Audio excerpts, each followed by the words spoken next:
gözleri var, şirin şirin sözleri var. Kimin belə yarı var Pakize?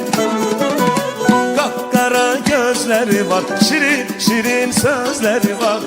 Kimin belə yarı var Pakize?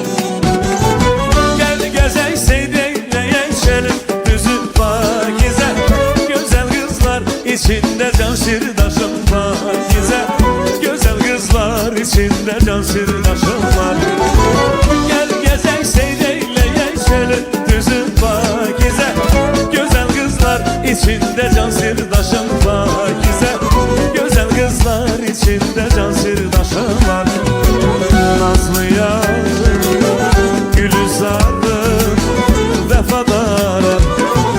Gülizarım, nazlı yarım, vefadarım.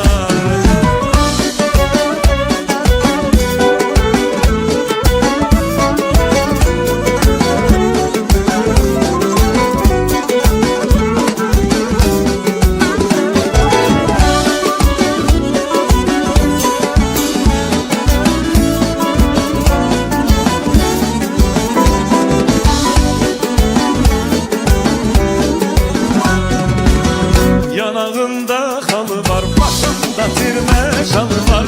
Kimin belə yarı var Pakize? Yanağında halı var, başında tirme şalı var. Kimin belə yarı var Pakize? Gel gezek seyreyle yeşelim düzün Pakize. Güzel kızlar içinde can sirdaşım Pakize.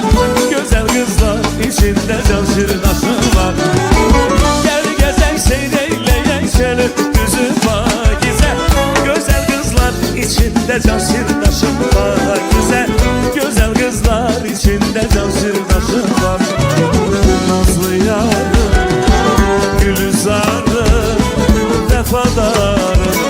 Nazlı yarım, Gülizarım, vefadarım.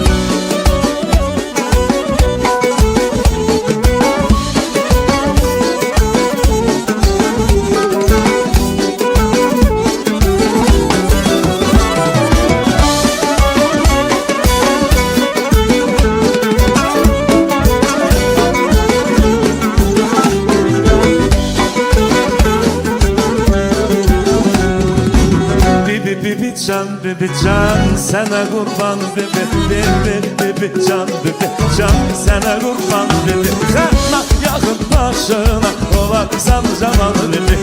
Kana yakın başına olarsan camal bibi. Bibi can, bibi can, ay bibi gelsin sesin. Elsiz senden bir kesin. Otur kardeşim balası, sana kulluk eylesin. Bibi can, bibi can, sana kurban bibi. Her zaman özgürlüğüne olsun mehriban bibi. Bibi can.